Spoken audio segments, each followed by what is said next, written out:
Welcome to another episode of Graceful Curiosity. I'm Henry. I'm Michael. I'm Durhma.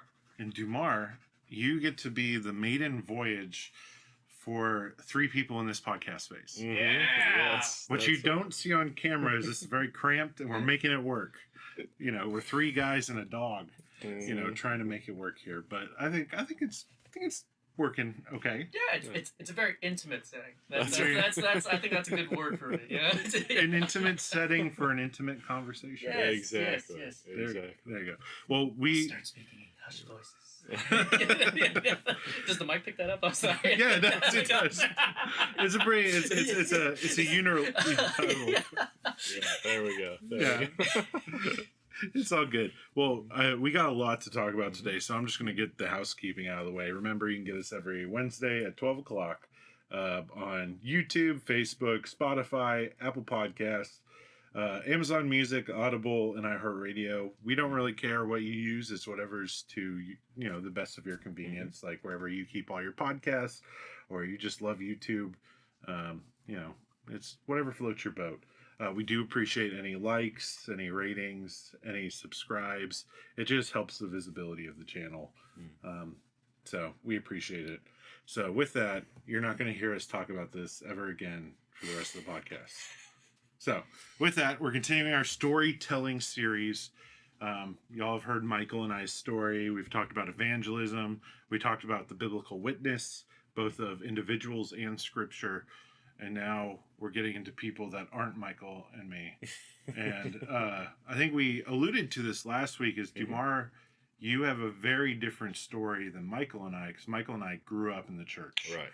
So your story is very different. So that's where we're going to begin. What is your family foundation that you were born in? Like, what, how are you set up for life? Oh, yeah. Well, I would say it was a little disjointed just to clarify, I want to maintain my Texas street cred. Raised in Texas, however, I was not born here. Okay, I was born in California. Yeah, but that is, I do not claim that as my home. I mean, Michael's from Ohio, so it's okay. Okay, cool. I was like, I'm Texan, I swear. We all come from somewhere, right? But we all make it to the promised land in the end. Oh, yes, which is Texas. No, specifically, I guess. But no, so I was born in California, and I moved over to Houston when I was around like 8 years old, but that was happening. Do I need to lean forward? Sorry. Yeah, you're like away from the mic. I'm just wary of my loud voice, no, as you guys we know. we can edit that. We can edit that in post. Okay, Yeah, so that's what we always say.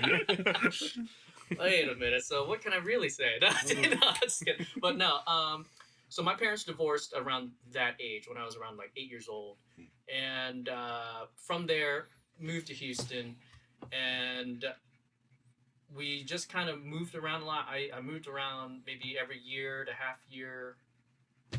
I think the longest I stayed in one place was probably 2. And pretty much by the time I finished high school, I would say I've been maybe like at least 7 or 8 different schools kind of deal. So during that time, it was, I would say, really unstable, and there wasn't really a lot of communication in the household or anything like that. Between my mother and my 2 older brothers. I'm the youngest of 3. Okay. Yeah. So, would you say that's affected a lot of how you live your, like, you have, spoiler alert, you joined the military, and I imagine stable is the same thing there. Yeah. Well, I would say one of the key factors for me developing and growing up was, and this is something I alluded to as well, where I joined martial arts when I was around 13 years old. So that was like 2007-ish, kind of give or take. But pretty much from there, that was me and my oldest brother. I would say I'm closest with him when it comes to the family. And, now that we're all adults, we all get along.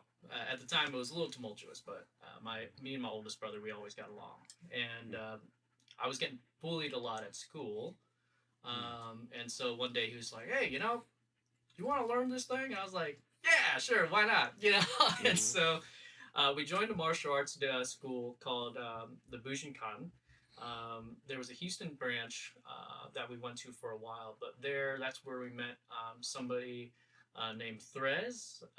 He's the brother from another mother, is what I call him. You know, we're not related, but we're very close. And from there, I spent a lot of time with Therese and Dushan, and we all kind of hung out together for a very long time. And I would say that's where I got my sense of family from, for the most part, was through the dojo and interacting with people like Therese and stuff like that, and starting to celebrate like holidays a little bit more in a family function with a group of people outside of my own family, aside from my oldest brother.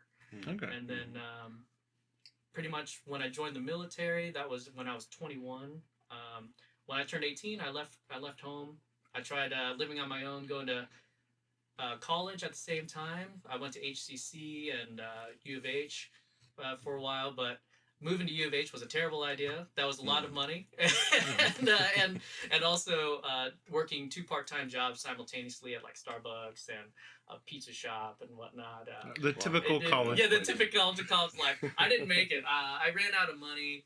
I had to move out of the apartments, and then I had to jump from one person's couch to another person's couch and stuff like that for like 6 months. And at some point, I was like, man, I need a job.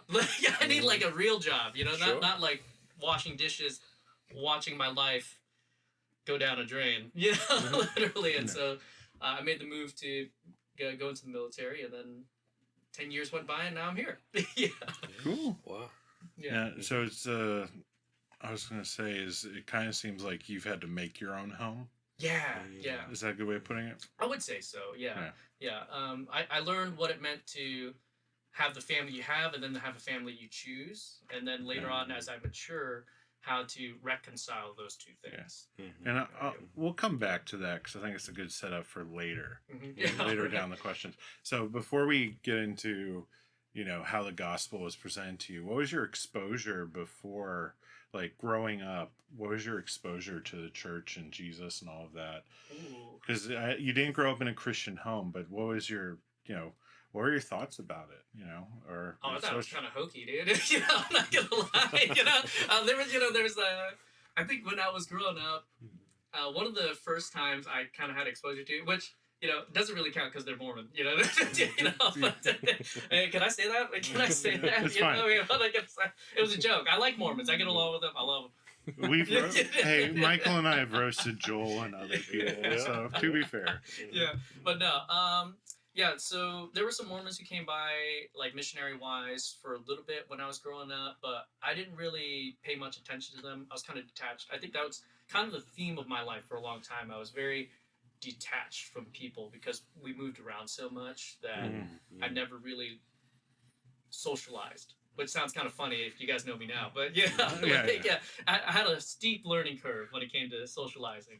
But I would say the biggest exposure I had was very indirect from my brother Therese, for example, and also Lita, who is my sister-in-law, kind of deal. She's married to my oldest brother Dushan, and sorry,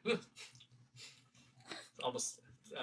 I almost sneezed. I was like, but so those two were Catholics, but they never really pushed anything on me. They never really, you know, went out of their way to preach the gospel at me or anything like that. No. They just lived their life, and from them I learned the real life application of forgiveness. Mostly because they were forgiving me for being kind of a twat, you know what I mean? And because I was a troubled kid. I had a lot of issues. I was very angry, very depressed, and I was very ungrateful, and I was very immature. And so I put them through a lot that I probably shouldn't have, and they had, by the grace of God, forgiven me every single time. And I didn't understand what kind of love that was until I was an adult later, and I realized that is probably the most Christ-like thing I experienced when I didn't know God, was indirectly having a relationship with them and experiencing the love that they gave me undeservedly. Yeah. So I think that was the exposure that I had without realizing it. Yeah. Goes into Michael's favorite quote. Yeah, of course. You know, we talk about Saint Francis's, very famous quote about, spreading the gospel, sharing the gospel wherever you go, but only when necessary use words, right? Ooh. Right. So, so much of the witness of our love for God is simply, as you were saying, right, through our behavior, through the way that we engage others, through the way that we show love and compassion and forgiveness, right, to those around us. That is, in so many ways, that is a kind of evangelism, right? That is a testament to what God has done in our own lives. Yeah, absolutely. And it's funny you mentioned him, because that's actually their favorite prayer is St. Francis of Assisi's prayer. It's better to love than to be loved, Yes, etc. In giving that receive. And that is actually the one that they always refer to when I was growing up. Wow. Yeah. That's amazing. Yeah. So heavy influence on that. Yeah, that's terrific. Yeah. That's right. So within all of that, was the gospel ever actually presented to you like in a formal way, like someone actually talked to you about, or is it all just like it's very indirect. Like I never had anyone like try to straight up evangelize me, through the gospel message or preaching or. So when was the first time you were presented with it?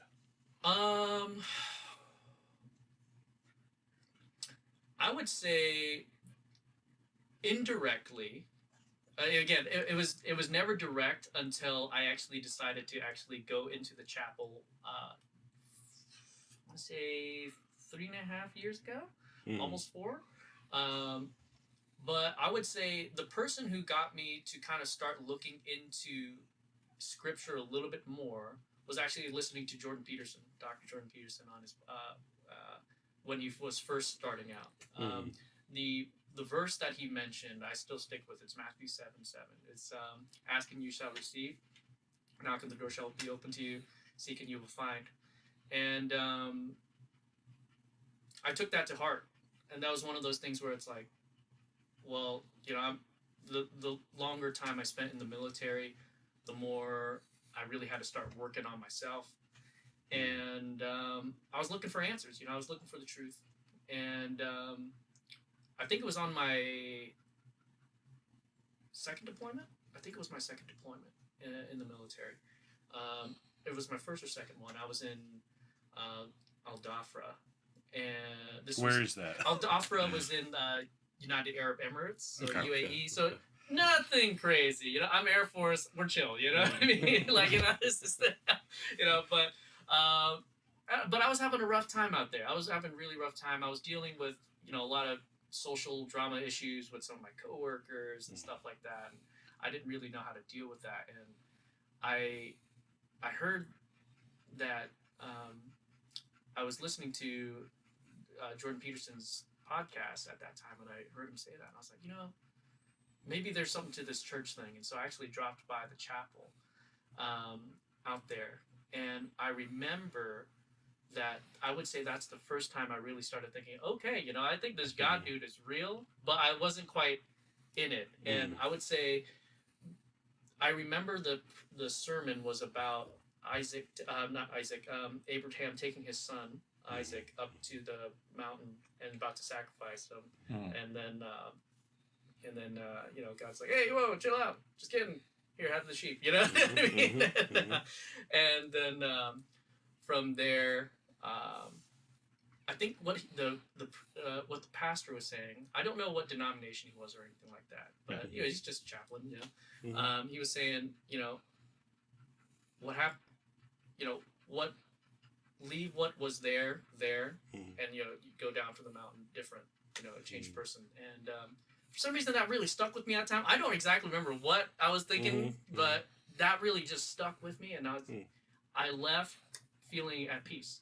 And that was kind of like my first real exposure to like the church, I guess. Okay. Would that be the point where you think you accepted, or did it take a little more time? Oh no, it took a long time after that. Yeah, it took a long time. Then tell us about that. Like, how did you get to the accepting point? So let's like fast forward like I would say like 4 or 5 years later after that kind of deal. Okay, so it was a long Yeah, process. it was a long process. Yeah, yeah. Like I would say, like God really slowly brought me around because He knew I'm really stubborn. Yeah, And so it was one of those things where I would say it was my second year in Germany, and I was very lonely out there. I had just started I had a huge network of people I knew in Oklahoma, and so I moved to Germany, and pretty much a lot of that went gone. Um, and so, part of that was rebuilding, and then the other part, and this ties into a lot of storylines, but just a quick summary, like my dad started dying from cancer, but I hadn't seen him in 15 plus years. So there was just like a lot of crazy things simultaneously happening that I had to go back to try to see him for. And then, from there, he kind of just disappeared off the face of the earth. And I don't even know if he's alive or dead now. And so there was that. And then I would say I was dealing with, classic guy issues, when it comes to ladies, etc., and making friends. And I really hit like a really low point. Like really, it got to the point where I was involved with the lady I really shouldn't have been involved with. Don't want to get into too many details with that one, but pretty much she was involved with another dude, and I was kind of one of those guys that she liked hanging out with. You were the side piece. I was a side piece. Yeah. But I was so lonely and desperate that I was willing, and that's how bad it was for me as a person. And I hated myself for that. I really did because at that point I was so lonely that I would rather buy into the lie that I actually mattered and that I was actually like important to this person because I was receiving some kind of attention than to face reality and deal with loneliness kind of deal. And I would say that was when I realized that I kind of lost my honor. You know what I mean? As a man, you know what I mean? Like I was like, oh my gosh, and I was in a dark place, and I couldn't really look myself in the mirror. I was really having issues, and I wanted to not be that, but I didn't know what to do because I also didn't want to be stuck with being alone and all that other stuff again. Because sometimes, I think I heard it in a song. It's like when the silence is the loudest thing in the room. That's what I lived with every night, and I didn't want to deal with that anymore. But one day I was talking to my brother Therese, and he's like, maybe you should like talk to a chaplain or something, and I was just like, man, I don't want to do that. That's weird. I'm just gonna go talk to some random guy, and then he's gonna tell me about some random dude named Jesus, and I was like, it's weird, man. I don't want to do that. That's nonsense. It was outside your comfort zone. Yeah, right? very much so. Yeah. But one day after that, it was like a week or two after that, he told me that. I was driving off base, and the chapel on base is like right at the front gate. So if I'm leaving, it'll be on my left-hand side, right before the main gate. And I was just driving out from work, and then I looked at it, and I swear it wasn't even me moving the car at that point. I just turned left. It just happened. And it was as if I was a passenger in my own body. And I just parked the car. I walked out. I closed the door, locked the door, walked right in the chapel, and walked right into the chaplain's office. And I was like, I don't know why I'm here. I guess I need to talk to somebody. And, and next thing you know, and this was my first introduction to Chaplain Stahl, and I would say he's my he still is my mentor for all things. He's the one who married me and Jackie. later on. Mm. He flew in from the UK to do that for us, and we were super happy about that. But Chaplain Stahl, he just sat me down, and you know, we just chatted. He literally stopped everything he was doing, and he just talked with me for like 2 hours. Wow. And we started talking about. We even started talking about Jesus, and then I just broke down. Like, because when you started talking about Jesus and, you know, the passion, when, you know, he picked up his cross after being betrayed, he stood up and spoke the truth no matter what, to the point where he got killed for it, right? And he got killed by the people he was trying to help. You know, save of all people. But there's something about that message that hit so hard when we were talking about it at that moment, that I was like, it hit me to the core, and I was like, just like, I started getting like, you know, the boogers coming out, the ugly cry, you know, it's great. Sure, and, you know, to me, it hit me like, that is how we should be. That is the example of how we're supposed to live our life, ultimately. You know, is to bear our cross. Right. You know, and to hold on to that to our death. You know, to hold on to the truth no matter what, and to live out our responsibility forthrightly, and no matter what you come across, the inevitable betrayal or the tragedies of life or anything, like, you have a moral responsibility, and that day, I would say, sealed the deal. That was it. Like, that was it. Yeah. I'm sorry, but I was thinking of a cheesy thing when you said most of the beginning of that. Oh yeah, what was it? Jesus Take the Wheel by Carrie Underwood. Yeah. That's all I was thinking. I mean, that's literally kind of what happened, you know. Yeah.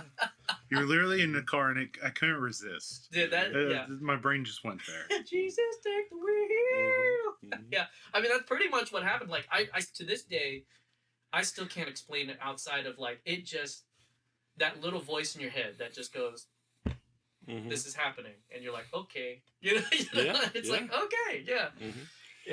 Well, it I think in so many ways that this story kind of demonstrates how, you know, God is always trying to draw us to Himself, right? No matter how far away from Him we might be through our circumstances or choices, that He's, you know, I listened to a theologian, Paul Griffiths, one time, he said that, you know, God is always trying to speak to us. It's actually, the question is, are we listening?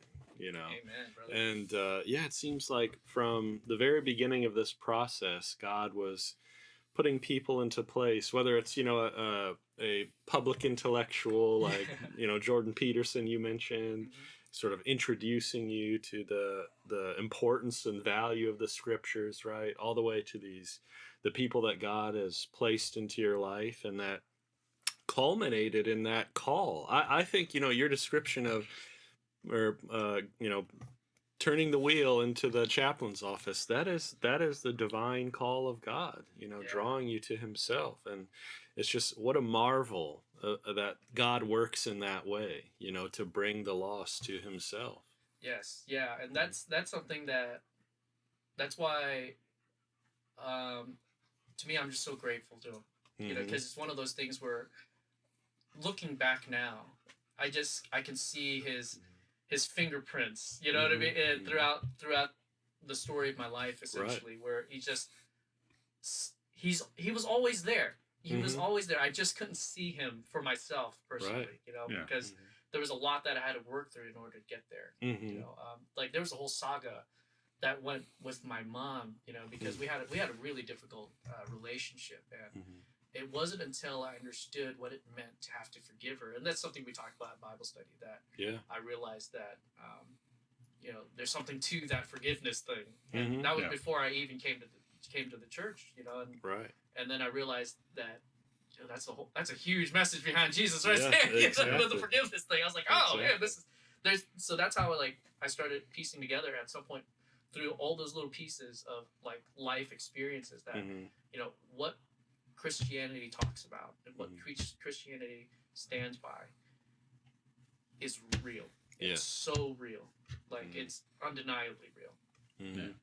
Yeah, that's a point that I think we try to make a lot when we're discussing, the difference that a relationship with God makes, is that you become empowered then to forgive others Yes. that you could not do on your own. And not only, we do this, right, because, while we were sinners, Christ died for us, right? Mm-hmm. But not only that, it is liberating for us. Yes. The shackles and the chains of bitterness and resentment and the things that we carry around us, God allows us to cast those aside and spread that forgiveness that he has shown us, right?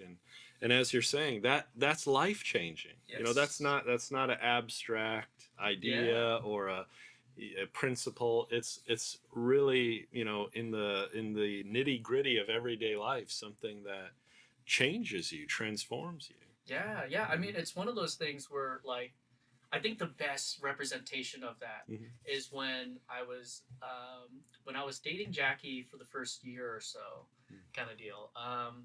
One of our Bible study mates, because I ran a Bible study out there called Fuel. It was like a young adults group, kind of quote young adults, quote unquote. We're all in like our 20s at the time, kind of deal. That's still young adults. Yeah. It's the young adult demographic for the base, right? And They're young and adultish. Yes, adultish. I think I'm still a child. I'm like 31 now. You know what I mean? But no. One of them asked me, "It's like, well, do you love her?" And I said, "I don't know." And she's like, "How could you not know? What do you mean?" I was like, and God bless her soul. But it was one of those things where I realized that, that's a terrible question, because that's a terrible question in the sense that if you knew my background, the only answer I could give you is I don't know, because I don't know what love looks like. Really, like, I didn't know properly what the love of a mother looked like. I didn't know properly what the love of a father would look like. I didn't, growing up, everybody I knew that was married was divorced, right? So, like, I didn't come across people who had parents that were married for like 50 plus years and all that stuff until I joined the military. And then I was like, what? That's real? Like, it's not a TV show? Yeah, that's exactly what I mean. I was just, it's not a Hallmark movie, you know what I mean? But I didn't know, I didn't have a basis for proper healthy relationships. And the closest thing I got was from my oldest brother, my brother Threz, my sister Lita, and the dojo people. But they all came from messed up families too. Yeah. And so to me, it's like, when someone asked me, it's like, well, do you love her? It's like, in my mind, I'm like, I guess I don't know, because I don't know what that actually looks like in my life. Yeah. Like, in genuine romantic love, I don't know what that's supposed to look like.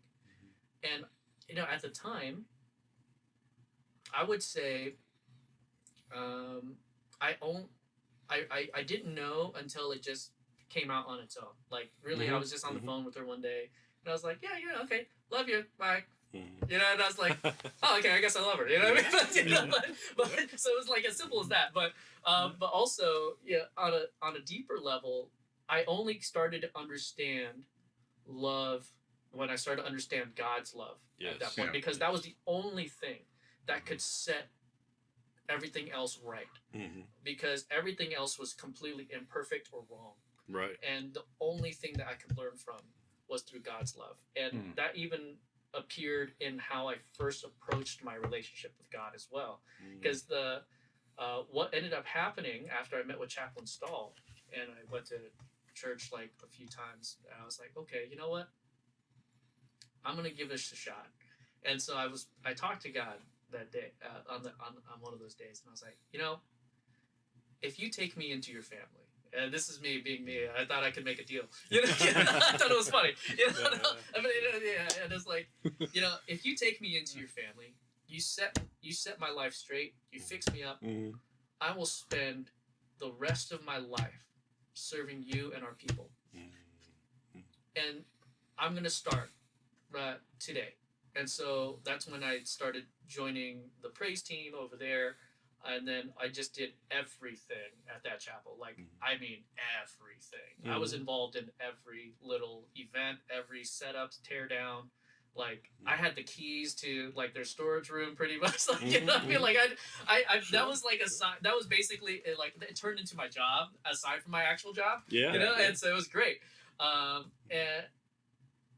And I thought that to have a relationship with God is I do something and then he does something. Right, It was like a transactional thing, you know, something we Mhm. talk about in the Bible study here, you know, because that's how I thought it worked. And then before I went out with Jackie, you know, I was desperately working hard to, you know, go after another lady as well. And this was before Jackie. And it was one of those things where, like, I thought I just had to work and bend over backwards to do everything to earn love. You know, because in my mind, it's like, you have to earn your love.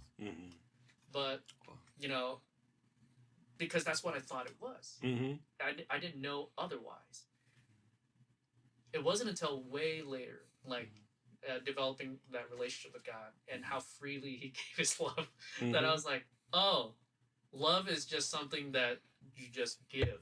Yeah. You know, it's not a transactional thing. You know, at least it shouldn't be. You know, and like true love, you know, you just do it. You know, it's different from a deserving thing. You know, sometimes it just is. Right. You know, it's amazing that you mentioned that, because we quite literally, in the life group that Henry and I attend, we were just discussing this exact topic. Yeah, Yes, we're in First John. From First John chapter 5, you know, and in there he kind of he reverses the formula that he talks about, you know, where we know that we love God by, you know, how we love each other, right? He inverts that and basically says that you know that you love your brothers and sisters by how you love God, meaning, right, that in a certain sense, right, we're not even capable of displaying, of exhibiting that kind of genuine love, right, the agape type of love, until we have first received that from God and experienced that and love him in that way. Amen. That is what then empowers us to love each other in some semblance of the way that God loves us. You know? Oh man, that was the most beautiful way I've heard that said, man. Oh, that's beautiful. Can you say it again? Yeah. Oh God, like it's just, say it slower. Say it slower. You know? Yeah, but that, you know, that's amazing. That seems to, that's something, you know, God is speaking to us, you know, from his word in that way, you know, that through our love for him, it is, you know, that is the sort of prerequisite for our ability to take that love into the world. And whether it's, you know, your partner, your biological family, or anybody that you encounter, right? Amen. All of that flows from the love that we receive from God. Amen. Yeah, it's ultimately, I really believe that love is the thing that he's teaching, like love and forgiveness, and not in the naive sense, you know, like I think we talked about it a little bit before in our Bible study when I was talking about, you know, my identity in Christ and stuff like that, and you know, none of what Jesus says, as I said before, could make sense if you don't understand the love that he's exhibiting to the people he's talking to, you know, and the love that he lives out. Because really, when he says love your enemies, it's like, why would I do that? Right. You know what I mean? That's insane. Exactly. You know? It's just like, turn the other cheek. What? You know what I mean? Yeah. You know, it's like, but you know, you can only understand what he's getting at if you understand the love that he has, truly for the people around him when that happens. And I think that's when he says, you know, these things I've told you, so that, you know, when you see what I see, and that my joy is made complete in you. Paraphrase. That's obviously not it, but you know what I mean. Sure. And I really do believe that, you know, that's a really great passage, is to see the world as he saw it, to have our joy made complete by being in his joy.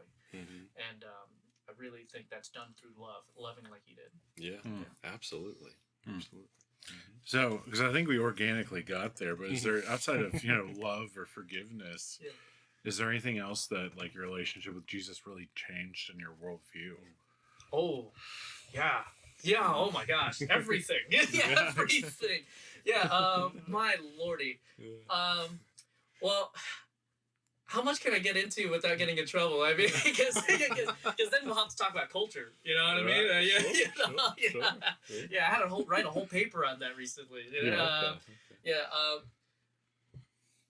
Because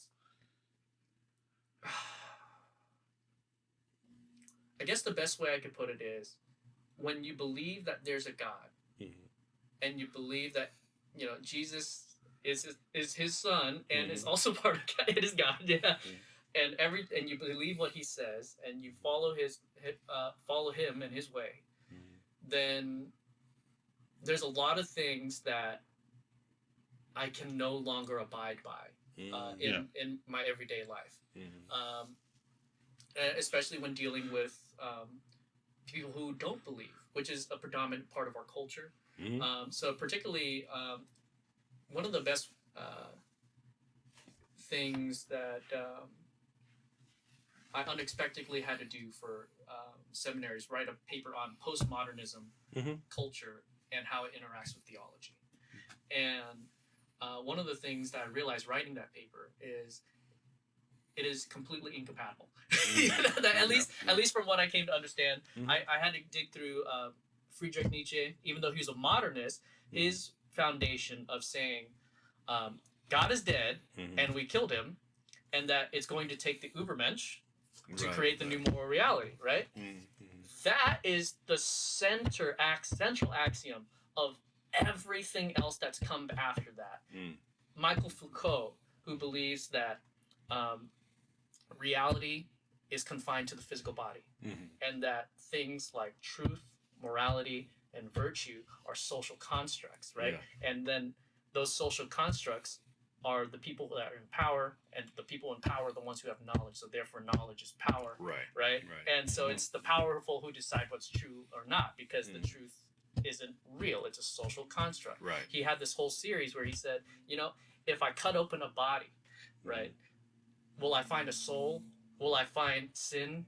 Will I find virtue? No, it's just flesh. Right. And so if you take that concept and you think about what that really says, that's saying that life is in the flesh. When Scripture clearly says that, we're fighting our flesh with the Spirit. We're contending with the Spirit. We're seeking for a life beyond the flesh. We're seeking life in eternity with Jesus Christ. So when you look at it that way, and you see that, when it comes to postmodernism and modernism, that is their central core of everything else. Like, it's a very big, multifaceted thing, but at its core, it's an approach about morality, reality, and values. And that's what we should look at, and that's the central axiom of all the rest of the things that come along with that. And when you see that there, you realize that that's completely incompatible with the belief in God, and belief that what God said is true, and that he set the moral order, and that we're here as part of his story. Right. So that's one of those things where it's difficult for me, to get back to what Henry was saying, like, to not speak into that. Because when we don't, the other narrative will take over. That's an extremely powerful point, because as you said, a lot of these sort of intellectual sources that have shaped kind of the present world, right? The world that we live in are rooted in this idea that our values, our principles, our morals, our fundamental beliefs are just products of, right? They just sort of arise from culture, and they are determined by who's in power, and they all just represent all our fallen humanness in so many ways, right? But from the biblical perspective, as you're articulating it there, it's the antithesis of that, right? That if in fact God is real, as you said, then every aspect of life is invested with meaning and importance and value. So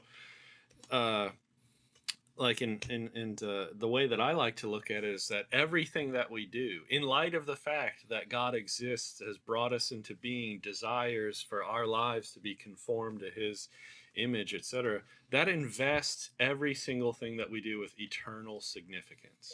Amen. Yeah. And like that is a night and day, black and white, polar opposite difference Yes. from the cultural narrative that we have inherited. Exactly. And that's something, that's why, like, when you see movies, video games, whatever they like, and that's one of those things where it's like, what are the most popular and the most used, I want to say, tools used for art to deliver message and storytelling in today's world. If you look at those, like recently, Xbox Game Pass, right? Sure. Is there copyright issues if I talk about a video game, out of nowhere, So I had a day off, and I was like, okay, you know what? I'm gonna try this Outer Worlds 2, Sure. And no matter where your stance is on politics, it's not about that. What I'm getting at, but what I'm getting at is the cultural view. In this game, you have capitalism on one end with one faction. You have you have fascist government on the other, and then you have religious zealots on another end. And the storytelling method in this game is pretty much that everything is bad. Right. And the only person who can determine good for yourself is yourself. Right. Because it's just what works for you. And that is postmodernism in a nutshell, in story, right? And this is in a direct contrast to storytelling from different places. Like, for example, we were talking about Lion King and Hamlet the other day, which has a very clear message to adopt responsibility, that to adopt moral objectivity, and that there is a right and wrong, and that we all have an obligation to abide by that reality. Yeah. Right. And that's spoken through story, Simba's redemption arc, and the story that goes along with that, in terms of, like, he had to pick up his responsibility to become the king that he was supposed to be for the good of all the others. And everyone should be working in cooperation for that goal. Yeah. Right. And so that's a completely different narrative. That's a completely different story from stories being told today. And if you look at other avenues of culture through storytelling, I was watching this documentary series. It's not even a documentary. It was a podcast. Yeah, I take it back. But for example, Lord of the Rings, right? Lord of the Rings has a very specific message from J.R.R. Tolkien. Yeah. That dude was very much Christian, right? Certainly. And so it was one of those things where, nowadays people are injecting racial messaging in the story, in the Lord of the Rings, right? When, it's not a political stance, but from a storytelling perspective, it has nothing to do with modern racial tensions. This is a standalone story that has its own message and its own story it's trying to tell about morality and reality and values. And to try to inject things that don't belong to the story, it doesn't fit. And that's why I think a lot of those TV shows are failing, but because it's quote unquote modern adaptations. But when you're trying to inject postmodern values in non-postmodern stories, it doesn't work, because it's not that kind of narrative. And for narratives and stories to work, they're very intricately woven, and they're a tight package. If you write, then that you can't just slap something in there and say the whole story works again. No, like, that completely changes everything. If you add a new chapter to anything, that blows everything up. Because it seems like, because they're dealing with completely different presuppositions, right? Like Tolkien did not share the worldview that the producers at Amazon share, in all likelihood. I would imagine. I mean, he's post-World War point of view, focusing on darkness and light, and how they conflict with each other. Yes, and that's not a racial issue. That's a human issue. Yeah. Coming off of, I imagine he was heavily influenced by the atrocities of the Nazis. In that storytelling. and on top of, his own Christian point of view, right? Yeah. So that on top of that, Yep. and you're just shoving something in that doesn't relate to that. Exactly. Because the central, like a huge central portion of the story is what the ring itself represents, which is ultimate power Yeah. and evil, and how that corrupts the hearts of anybody. Mm-hmm. And like I think that's what's so beautiful about, like, as a kid I hated Boromir, you know what I mean, but because I was like, oh, that's Sean Bean, he's like Trevelyan in Double Seven, he's always a traitor, you know what I mean? Right. And he always dies. He always dies, but as an adult, dude, I cry like a little girl every time I see that scene now, because you can see that he was a good man, but you can see the effects that the ring has on that power has on even good men, because they have they take the passions that they have, even if it's good passion towards the love that they have for their people, that power can take that, evil can take that and corrupt that and blind you and then make you do terrible things. Or you can even make it more simplistic. So you can also read it as the desires of the flesh. Yeah. And how they pull us away from God.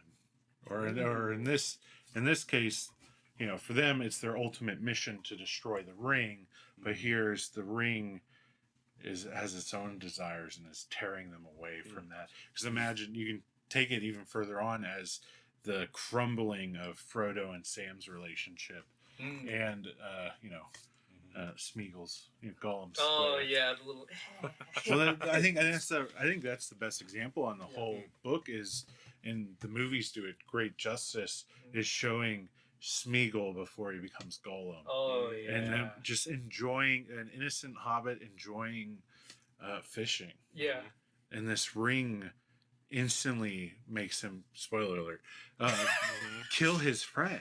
Yeah. Yep. That's the result of the corruption of the flesh for Smeagol, is that, and then we see what he looks like after As a the result. Wow, that's so interesting. Yeah, so his story is kind of the fall of man. Yeah, in a microcosm. It's literally Cain and Abel. Yeah. Tolkien's talked about it. It's Cain. Him and his friend is Cain and Abel. That's fascinating. Not, of course, they didn't give an offering. Yeah. But it's So, do you think the ring could potentially be seen as kind of like the mark of Cain? Yeah, it could. I mean, maybe, I don't know. That was like. Well, the thing is, we're not a Tolkien podcast, but We'll have to do an episode on Tolkien now. Well, I mean, that might be a good idea for later. Do an episode on Tolkien. Do it on Lewis. Just getting into Lewis's work. He's a Lewis fanboy. Yeah.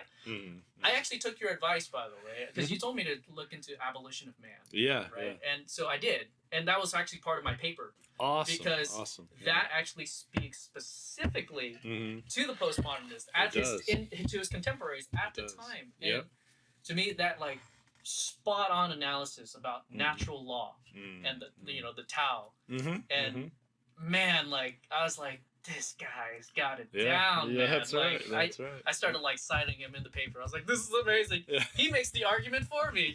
Just you can't make up your own values. They're already there. I mean, we don't go a life group lately, at least, where Michael doesn't quote. It seems like there's very few subjects where he doesn't have something profound to say. Yes. The man did it. The man did it all. Yeah. The man did it all. Yeah. Or I mean, even from this last Sunday's sermon with Father Bob, sharing the scene from the last battle. Yes. Even his fiction has this profoundness to it. Yes. Honestly, I don't know. You guys listen to or read any of Andrew Klavan's work by any chance? I've heard the name. I've heard the name as well. I really like him for his take on culture and art, because he's a novelist by trade. He's now known more for working within the Daily Wire as political commentator, but his main bread and butter is actually talking about culture and art, because he's been a novelist his entire life. Yeah. So podcasting is the secondary to his character, but I really like his stance on the importance of art and culture in relating Christianity. Because it's one of those things where I really take his lead on that, in the sense that I really believe that it's through the work of fiction and storytelling that were able to convey moral truth and reality the most effectively. You know, I think it's much more effective than exposition, so to speak. Just general exposition. Yeah, and that's reflective. I mean, that idea is reflective of this whole series we're doing, right? The narrative, the storytelling of how, you know, our encounter, our conversion to Christ has changed our own stories, you know, and that's in a lot of ways the most effective way of communicating the gospel. Yeah, I mean the Bible itself is a narrative. You know what I mean? It's not an exposition. It's a narrative. You know, and it's different kinds of narratives. You know, and I thought that was. And I think that's how I actually approach it. Is like, you know, because I'm a nerd. You know, I like reading. I don't read. I don't often read like how-to books or like straight up knowledge books a lot. Now I have to because I don't have a choice. But I like reading novels. I like reading stories. Yeah. You know, because that's really genuinely like the way my brain works, and so that's how I approach reading the Bible too. Yeah. So that's really excellent. Like that. Yeah. Well, I was going to say one thing about Tolkien at least, because this is a funny jab between the two. Because if you don't know, Tolkien and Lewis were BFFs. Oh yeah. Tolkien's the reason why Lewis is a Christian. Yes. So, but Anglican even. well, Tolkien's Catholic. Oh, but Lewis is Anglican. Lewis is Anglican. Lewis. That's why it's appropriate that we reference him so much. Yes, he was the right one in the relationship. You know what I mean? But can I say that? Yeah, can I say that? I mean, we're a very pro-Anglican podcast. Right. So Tolkien would always make fun of Lewis because before he wrote a lot of his work, he did Narnia first, and Tolkien was just like, "Why are you literally making a Jesus lion? Why are you just putting it right out there?" Of course, I'm paraphrasing, but he's like, because like Tolkien was like, "You got to tell the stories with elements, and because there's no Jesus in Lord of the Rings." There are people that take on Christ-like characteristics, like of course we have Gandalf. You know, going from gray to white in his resurrection, or you know, Frodo's journey, or even Aragorn's journey. The Return of the King is all about really has so many allusions to Revelation. Yeah. So it's just like you take these bits and pieces, and that's kind of how Tolkien was. Instead of just like we're not putting it right on the nose, you know, Jesus lion. Yeah, I have a hot take. I actually prefer Lewis's writing style over Tolkien's personally. I don't have anything against Tolkien. Okay, I love him, but I've always thought, and it's just a matter of preference. Okay, so it's a me thing. That's not an objective thing. It's purely me. It drags on too long sometimes.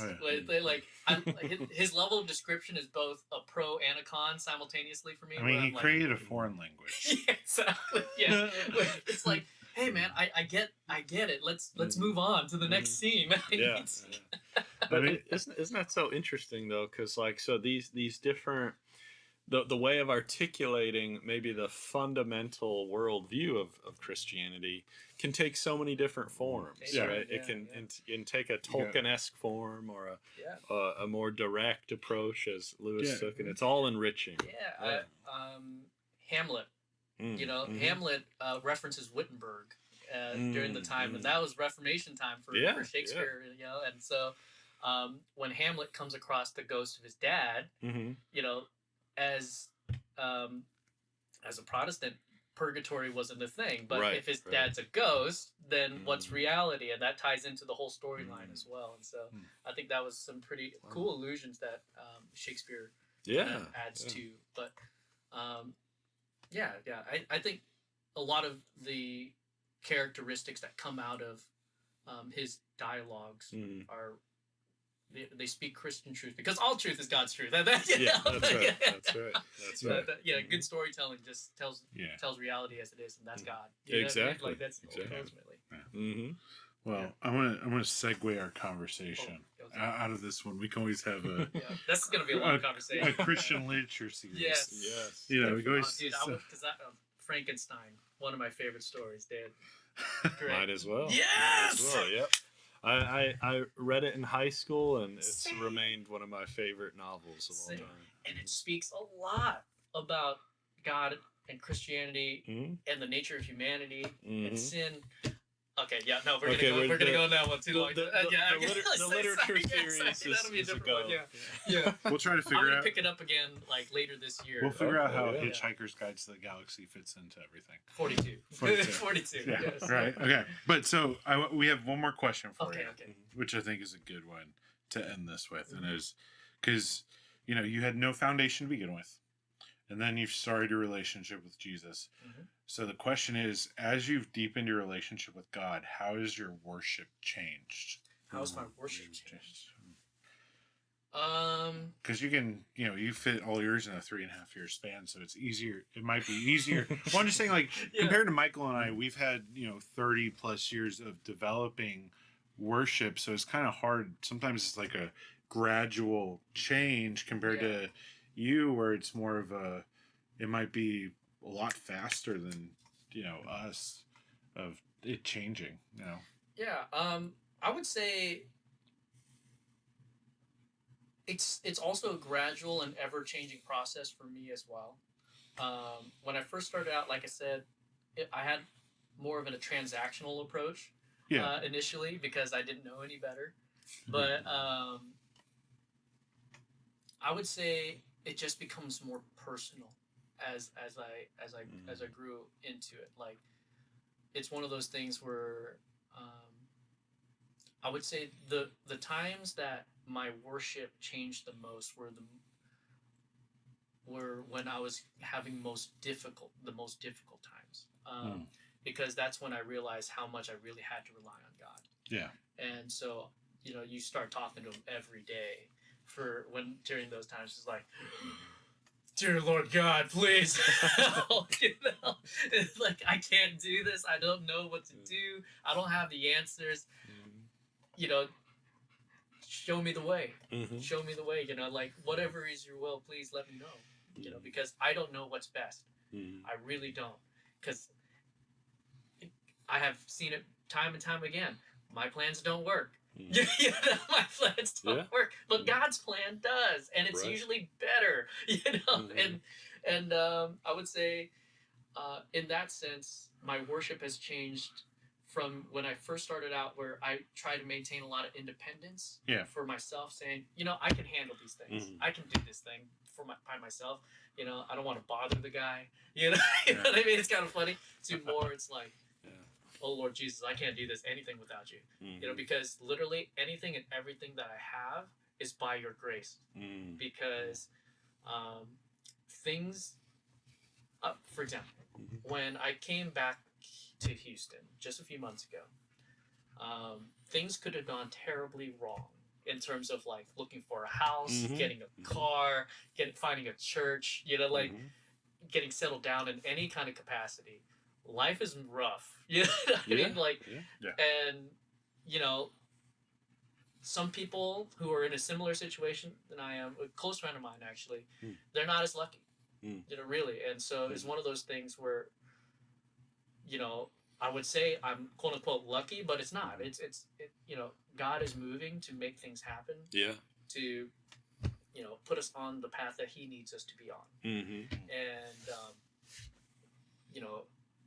it's up to us to be receptive to that, I think, as part of our responsibility. Yeah. And so, I would say that was the biggest shift, is going from having like that feeling of independence, like, I'm a grown man, I can handle it, to like realizing I really have no idea about anything, and I really need His help going forward, because I don't have the answers to anything for the most part at all. Like it's one of those things where it's like, I don't know whether or not this is the direction I need to go, or whether or not this is what I need to say, or any of those big decisions kind of deal. Obviously, I can make my own mind about like, I'm going to eat cereal this morning, but but sure, but sometimes I struggle with that. But I would say that was kind of the change for me in my worship, is understanding my reliance on His grace and mercy. Yeah. And I think I learned that from being at church with y'all, because part of what we pray a lot with the common prayer is, Lord have mercy, God have mercy. Mhm. I really starting to better understand what that actually entails the more we say it and the more I think about it and the more I live my life with Christ. Yeah. And there's more to it. Yes. Yeah. Yeah. Well, I mean, like, we did a whole episode on breaking down the whole liturgy. Oh, that's awesome. So that might be worth a watch for you, because there's so many little nuggets like that Yeah. that are really like reminding us and calling us into a deeper, not just worship, but relationship in new ways. Yeah, and that reflects how one of the purposes of worship, or one of the implications of worship, right, is it puts us in proper relationship to God. In terms of, as you were saying, it helps us to understand our utter dependence upon God, right?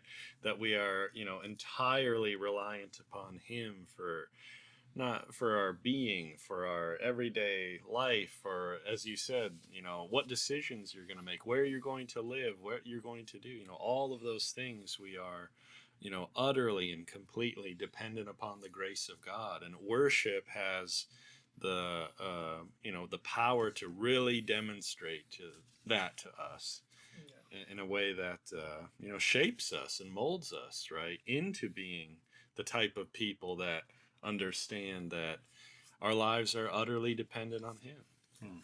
Sorry, when you said like shapes us and molded us, I don't know if your mind went there too, but I was thinking you had the Bane mask on. I was born in it, raised in it, molded by it.